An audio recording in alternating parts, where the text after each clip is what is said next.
Hi there, Jack McLean here, and welcome to Prepare Like a Pro live chats. Prepare Like a Pro is a business that I created earlier in the year.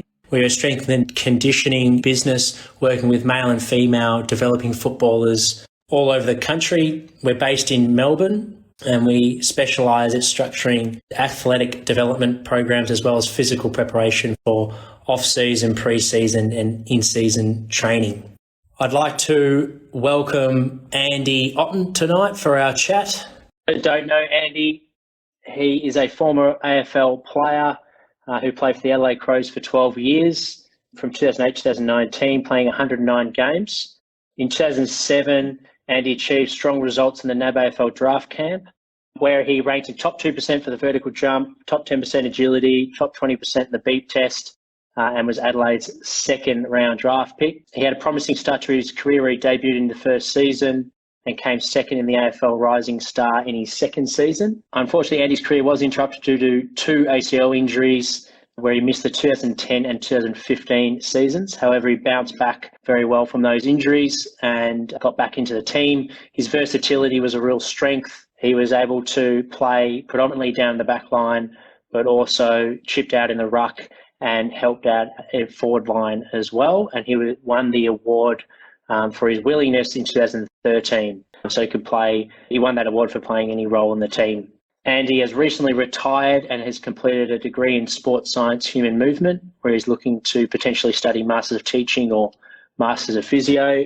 And he has joined the Hawks coaching staff. This is where I met Andy last year. And earlier this year, he served as the head coach for the Hawthorn Seconds during the COVID Hub Challenge. So really interested to talk about Andy's journey as well as the challenges of 2020 in the Hub. I'm just going to send another request, guys. Bear with us. There he is. G'day, Andy. How you going, mate? Hey, good, thanks, Jack. How are you, mate? You rocking the power beats as well? I am, mate. The athlete's favourite, these ones. I reckon they're better than the AirPods. Yeah, I haven't quite shipped to the AirPods yet. I like these bad boys. Thanks for joining us, mate. No worries. Thanks for having me, mate. We'll get cracking into it. I'm keen to start back at the beginning. What age did you fall in love with the game football? And at what point did you recognise this is something I'm going to pursue for a career? Yeah, I guess just early days. I'm so old. It was called Vic Kick back in the day. My older brother was down at the local park in Vic Kick, and I'd always bug Dad to join in, so he let me join in with my older brother. I kind of played really early with his under-10s team. I had to wait 2 years to catch up to my age groups. I think I had about 4 years of playing under-10s. Awesome. Grew up in just in Box Hill, actually, playing for the White Horse Colts, which was lots of fun. Yep. And yeah, I just juggled footy and basketball my whole childhood. So I really enjoyed playing basketball as well. And probably year 10 and the 16s, got made into the Oakley Chargers squad as well in the under 16s. And I was made a state squad. I didn't make the side, but I made the squad. And I think I was improving pretty rapidly. I was pretty tall. Is that state side for basketball or for football? No, for footy. I made the squad. Didn't quite make this team, but then I kind of realised I was improving pretty quickly, and then played under 18s for Oakley Chargers, bottom age, and we made the grand final that year and did really well. I was still playing basketball pretty competitively at this stage, playing Vic Championship, played some senior basketball as well and the VBL, and so I was kind of still juggling both. And then I got invited to a AIS as like an extra in 2006. So I went along to an AIS camp for footy, and I kind of thought, I think I should put all my effort in year 12 to just play footy. And I improved a fair bit during the year as well, and then lucky enough to get drafted. Fantastic. And that decision, was that a gut instinct to shift towards footy over basketball? Was it guided by mentors? How did you come to that decision? I think just a little bit of reality, to make it in basketball is pretty unlikely. I was pretty good at basketball. I think my footy ability overpassed my basketball ability. And then a few people kind of said, I think you're a chance of getting drafted, mate. You should quit playing basketball, because I was juggling a lot of sport and school commitments as well. So I was pretty buggered when I was in year 11 and realised I couldn't do everything. I made a conscious effort to put my head down and try footy, and not try. I was obviously still playing. I put all my efforts into footy, and because a few people around me said, I think you're a chance to get drafted.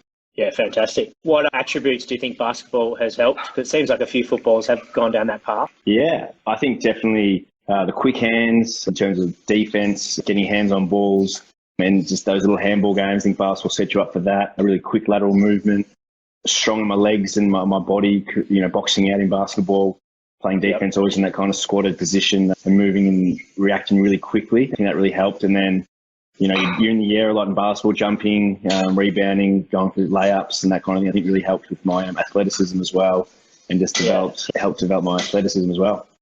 Yeah. So, because you ranked well in the vertical jump, do you think the basketball was a strong contributor for helping you with that? Because it is quite a rebounding movement pattern, isn't it? Yeah, definitely. Playing basketball from such a young age, I was probably training 3 or 4 nights a week basketball and 3 or 4 nights a week footy as well. So I think they both had really good crossover.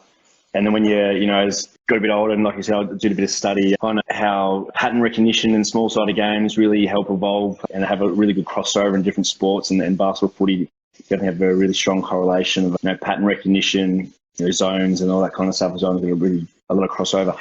Yeah, that's actually a really interesting point. And you mentioned that you're interested in teaching as well and potentially doing physio, and you're currently a coach. At what age would you say for developing footballers should you go from that generalist approach where you're exposing yourself to different sports and then take the plunge like you did? So it sounds like you did it in your draft year where you committed to footy. Yeah, do you think that was the right age, or is there an age, or is it individual? It's funny. So I just read a book called Range by David Epstein, who talks about this theory. That he goes 2 athletes. He uses Tiger Woods, who just played the one sport from when he was pretty much 2 years old, and his dad really pushed him into golf. And then you got Roger Federer, who played every sport under the sun: soccer, badminton, table tennis, and along with tennis, till he was, I think, 14 or 15, and then switched over to tennis. So there's no right way or wrong way. I think if you do specialise too early, it can promote fatigue as well in athletes when they get to that teenage years. I think just doing what you enjoy. So I think if you enjoy playing multiple sports, then definitely keep playing as many sports as you can and as time permits. I love basketball. My best friends play basketball, and I kind of grew up with this same side from under 10s all the way through to under 18s. And I probably enjoyed playing basketball slightly more than footy, but I think I was getting better at footy. Even whilst my whole playing career, I'd always, in the off-season, sneak in a game or two before my knees was stuffed, and I had to be a bit more careful. I go down the park a fair bit and shoot some hoops with some mates. But back to what you're saying, the correlation of when you choose to decide what sport you want to choose, don't make that too early, because, a lot of sports do have great crossover in terms of development.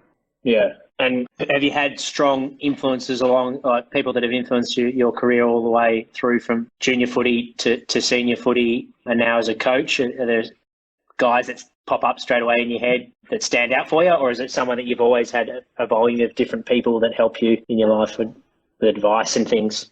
Yeah, I think it just evolves as my journey went through. Like, obviously, younger days, my dad coached me pretty early on. It was pretty hard on me. The old man, was me and my really good mate. He was really hard on us two. We were probably the better 2 players, but he always let us 2 cop it before anyone else. I think Dad, I've got two brothers as well, younger brother and older brother, and we were very competitive out in the backyard. I think Max has jumped on. I saw Max. Yeah, I did see him there. Little brother's jumped on, but Max used to kick it out to me and my older brother, and Max used to come and try and join in. And that was basketball and footy and really any sport in the backyard. But so obviously my old man and a couple of younger footy coaches. And then when I did make it across to Adelaide, Alan Stewart was the head of development. And he was a bit of a legend over in Adelaide, coached Central Districts, was a head recruiter at Port Adelaide for quite a few years. And he kind of taught me, how to be professional, how to train hard, and a lot about perception, how, sometimes perception is reality. And when you're young, you want to create a really good perception and a really good base knowledge of what it takes to be an AFL player. And Neil Craig was my first coach, and he was a strong sports science background and really strong and training the mind, being ruthless, always testing your physical capabilities through just strenuous exercises, and everything's competitive with Craigie. Have you got any examples what Craigie would do, drills or? Yeah, so I got drafted on a Saturday morning. Back in the day, I had a few mates over listening to it on the radio, and then I was on a plane on the Sunday, and I did a 3-hour footy session with the main group on Monday. Paddy Dangerfield was there, and we were all just like looking at each other. It's like, I cannot believe this. And then we finished this session. We thought we were done, and come over here, young fellas. And we walked over and we had to do this bike session. And Charlie Walsh did these bike programs, and he was like an ex-Australian bike coach. And Dangerfield collapsed on his bike. So everyone was throwing up. And then we had these famous Saturday morning sessions as well. Mount Lofty in Adelaide's this big hill, and we had to ride up, 10K ride up Waterfall Gully Road and run up Mount Lofty. And we did that and coming down. He's like, yep, and again. I'm like, all right, jumped back on the bikes and ran all the way up. He's like, and again. We did it 3 times. One of the players collapsed on the top of Mount Lofty and we had to get an ambulance. So seriously? It was, we had like 4 hours. It was the longest session ever. But yeah, Craigie was massive on training the mind. Training the mind, pushing the boundaries. Yeah. And how did the sports science element come into it? I had a few injuries and I was kind of Eddie Betts. Hey, Eddie. How are you, mate? A few injuries and I was kind of really interested in, why was I doing this rehab? What happened? What caused these injuries? And then interest kind of grew to, I was thinking of doing a physio degree and you couldn't do that part-time. So I thought I can chip away. Cam Shulman as well, next teammate, said hello. So I thought, I'll do exercise sports science and I could do a master's teaching if I wanted to at the end. And then as I was doing the degree, kind of the teaching element kind of came in. A couple of mates became teachers, and those kind of head of sport roles at schools kind of interested me as well. So I thought I'd keep my options open and chip away whilst you're playing. It is hard to find time for that, but I made a conscious effort to train and then study as well. And on the days off and the half days, kind of having to find the time to study as well. So I was a busy boy for a few years. Yeah, absolutely. You've now completed the degree and you've gone from, seeing from the player's lens now to the coach's lens. What are some of the big differences that you've noticed now that you're working at the back end in the coaching side of things? Yeah, good question. I think, you, as a coach, you want them to do more. I think sometimes you remind yourself, like, it was bloody hard, these training sessions and repeatability and getting up. I remind some of the other coaches as well that have been out a bit longer than me. It's pretty tough work out there, boys, as well. But I think being recently retired, you get a good scope of, what's needed and coming from a different club, kind of knowing what worked at Adelaide when I was there and now at seeing a new club like Hawthorn. I was my first year development coach, kind of fly on the wall, just seeing how it all went about it, see how Clark went about it. It was a very interesting year. I loved it. Yeah, what a first year to have as a coach. I know. It was chaotic. I was, I was going to play at Box Hill, obviously, with you down there. Kind of got fit. Kind of, we were timing our pre-season perfection just as games started. I felt like I was finally fit enough and ready to go. And then COVID hit. I was like, I got fit for nothing. What a waste. That feels like a lifetime ago. I know, doesn't it? And how was 2020? What were the biggest challenges? What were the joys? I know you took reins of the Pigeons, is that right? So I think the biggest challenge was obviously going to the hubs. I had 2 young kids. I had little Noah was born during the first COVID break in April there. And then Mayla, another daughter of mine, she's just turned 2. So we had 2 young kids. And then going to hub life, it was very challenging. I went up to Sydney and left my wife and 2 kids at home. Really hard, yeah. Very tough for her. And then we were in Coogee Beach in Sydney, and it was Scrim was on, g'day Scrim. And she's FaceTiming me, and I'm on at the beach at Coogee, and probably didn't go too well back home. But then they joined me up in Queensland and then met the boys in Adelaide. What was the gap? For how long did you not see your family for? I was lucky. I had 3.5 weeks. Just on 4 weeks, in the end. The Hawthorn went to Perth and I missed that hub. So I went to Queensland and did my family met me. I came down, to Melbourne for a day, back up to Queensland, quarantined there for 2 weeks, and then we joined the team in Adelaide. Right. Yeah, okay. Yeah, I mean, 3.5 weeks is a long time away from the newborn. Yeah, it was. I was just, felt for the missus, and you couldn't get people around to help either, which was probably the hardest part of it all. But and then the hub life, I got to coach the young, the reserves team, and they adopted the name the Pigeons. They called themselves the Pigeons, it was so awesome to be part of. It was pretty tough. They were playing 14v14 all the times, and then some game, 14v14, and we played GWS, and they had the injury in the warm-up. So literally the game's about to start, and we had to give them another player, and the boys had to play for the other team quite a few times, and so I felt like my role was more coaching their morale and trying to get them up for these, I didn't want them to think of it as a Mickey Mouse game. I wanted to really take it seriously. And, our goal was to get as many of these guys into the AFL team as quickly as possible. And we kind of made that a bit of an effort. And, 1 week there was 4 of them. Next week there was 3. And the week after that there was another 4. So we're kind of trying to give them that goal to, these games are important to put yourself forward to play AFL and don't waste this opportunity. And this year even, so, we're really big on that. And the boys, were outstanding. Like they could have gone the other way and kicked up a stink, but they didn't. I think it shows the kind of group we've got at Hawthorn.